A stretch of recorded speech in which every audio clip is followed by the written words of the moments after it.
ലോക്സഭാ തിരഞ്ഞെടുപ്പിൽ നമുക്കറിയാം നാമനിർദ്ദേശ പത്രിക സമർപ്പിക്കാനുള്ള തീയതി ഇന്നലെ അവസാനിച്ചിരുന്നു. ഇന്ന് സൂക്ഷ്മ പരിശോധന ആരംഭിക്കുകയാണ്. കോഴിക്കോട് 15, വടകരയിൽ 14 സ്ഥാനാർത്ഥികളായി 2 മണ്ഡലങ്ങളിലുമായി 29 പേരാണ് പത്രിക സമർപ്പിച്ചത്. എങ്ങനെ നോക്കിക്കാണാം?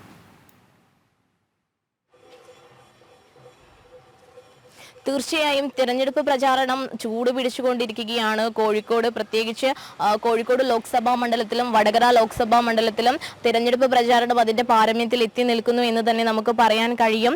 വിവിധ റോഡ് ഷോകളടക്കം, നാട്ടിൻ പ്രദേശങ്ങളിലടക്കം, റെയിൽവേ സ്റ്റേഷനുകളിലടക്കം, വിവിധ പ്രദേശങ്ങളിലടക്കം വോട്ട് തേടി സ്ഥാനാർത്ഥികൾ എത്തുന്ന ഒരു രീതിയാണ് കാണുന്നത്. ഇന്നലെ നാമനിർദ്ദേശ പത്രിക സമർപ്പണത്തിന്റെ അവസാന തീയതിയായിരുന്നു. ഇതിൽ കോഴിക്കോട് 15 പേരും വടകരയിൽ 14 പേരുമാണ് പത്രിക നൽകിയിരിക്കുന്നത്. അങ്ങനെ കോഴിക്കോട് ജില്ലയിൽ നിന്ന് തന്നെ 29 പേരാണ് പത്രിക നൽകിയിരിക്കുന്നത്. അതിൽ അവസാന ദിനമായ ഇന്നലെ വടകരയിൽ നിന്ന് 10 പേരും കോഴിക്കോട് നിന്ന് 7 പേരുമാണ് പത്രിക സമർപ്പിച്ചിരിക്കുന്നത്. ഇതിൽ ഏറ്റവും എടുത്തു പറയേണ്ടത് ഇപ്രാവശ്യവും അപരന്മാരുടെ സാന്നിധ്യം ഈ കോഴിക്കോട് ജില്ലയിൽ ഉണ്ട് എന്നത് തന്നെയാണ്.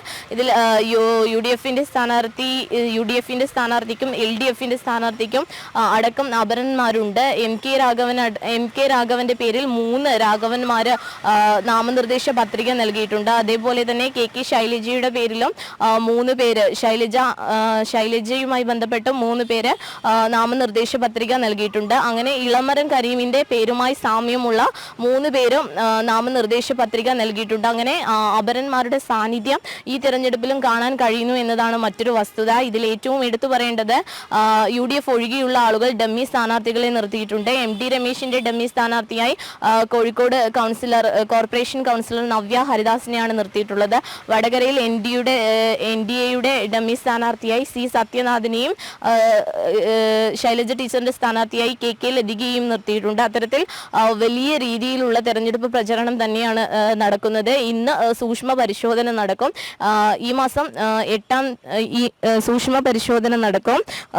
ഏപ്രിൽ 8 പത്രിക പിൻവലിക്കുവാനുള്ള അവസാന തീയതി. ഈ തീയതി കൂടി കഴിഞ്ഞാൽ അന്തിമ തീരുമാനം വരും. ഏതൊക്കെയാണ് സ്ഥാനാർത്ഥികൾ എന്നതിൽ വിശദമായ വിവരം നമുക്ക് ലഭ്യമാവും. ലക്ഷ്മി, ഒപ്പം തന്നെ ദിസ്ന, ഈ NDA ക്യാമ്പ് എത്രത്തോളം ആത്മവിശ്വാസത്തിലാണ് ഇപ്പോൾ? MT രമേശ് ആണെങ്കിലും പ്രഫുൽ കൃഷ്ണൻ ആണെങ്കിലും അവരുടെ തിരഞ്ഞെടുപ്പ് പ്രചാരണങ്ങൾ നമുക്ക് എങ്ങനെ വിലയിരുത്താം?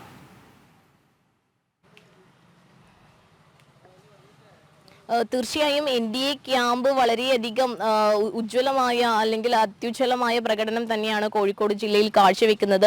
മോദിയുടെ ഗ്യാരണ്ടി തന്നെയാണ് അവർ മുന്നോട്ട് വെക്കുന്ന ആശയം എന്ന് തന്നെ നമുക്ക് എടുത്തു പറയാം.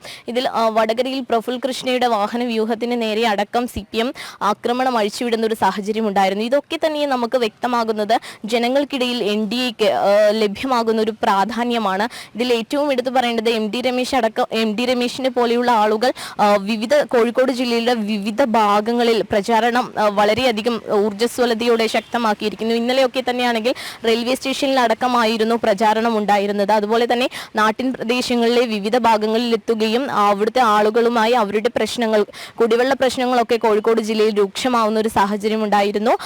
ഈ സാഹചര്യങ്ങളൊക്കെ തന്നെയും വിലയിരുത്തുകയാണ് ചെയ്തത്. അതുപോലെ തന്നെ വ്യക്തമായ ഒരു വികസന പ്രവർത്തനങ്ങൾ തങ്ങൾ വിജയിച്ചു കഴിഞ്ഞാൽ ഇത്തരത്തിലുള്ള പ്രവർത്തനങ്ങളൊക്കെ തന്നെ ചെയ്യുമെന്ന് ജനങ്ങളോട് വ്യക്തമാക്കുന്ന വികസന പ്രവർത്തനങ്ങളുടെ പട്ടിക തന്നെയാണ് NDA സ്ഥാനാർത്ഥികളുടെ കയ്യിലുള്ളത്. അതുപോലെ തന്നെ കോഴിക്കോട് ജില്ലയിൽ എടുത്തു പറയേണ്ടത് കേന്ദ്ര പദ്ധതികൾ ഒരുപാട് നടപ്പിലാക്കുവാൻ കഴിഞ്ഞു എന്നത് മറ്റൊരു വസ്തുതയാണ്. അമൃത് പദ്ധതിയിൽ ഉൾപ്പെടുത്തി പലതരത്തിലുള്ള ജലസേചന പദ്ധതികളും നടപ്പിലാക്കാൻ കഴിഞ്ഞു. അതുപോലെ റെയിൽവേ വികസനം അടക്കം നടപ്പിലാക്കാൻ കഴിഞ്ഞു എന്നതും കോഴിക്കോടിന്റെ മണ്ണിൽ NDAക്ക് ലഭ്യമാകുന്ന ഒരു പ്രാധാന്യം തന്നെയാണ്. എന്തായാലും തിരഞ്ഞെടുപ്പ് പ്രചാരണം വളരെയധികം ശക്തമായി തന്നെ നടക്കുന്നു.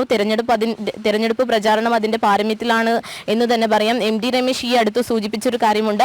കഴിഞ്ഞ വർഷങ്ങളെ അപേക്ഷിച്ച് ജനങ്ങൾക്കിടയിൽ കൂടുതൽ സ്വീകാര്യത ഇപ്പോൾ ലഭ്യമാകുന്നു. മോദി ഗ്യാരണ്ടിയിൽ ജനങ്ങൾ വിശ്വസിക്കുന്നു എന്നൊരു കാര്യം അദ്ദേഹം വ്യക്തമാക്കുകയുണ്ടായി. എന്തായാലും ഈ പ്രാവശ്യം വോട്ടിന്റെ ഭൂരിപക്ഷം കൂടുവാനുള്ള സാധ്യത വളരെയധികമാണ്. അതുപോലെ തന്നെ വിജയ സാധ്യതയും വളരെയധികം ഉറപ്പാക്കുന്നുണ്ട്. ലക്ഷ്മി.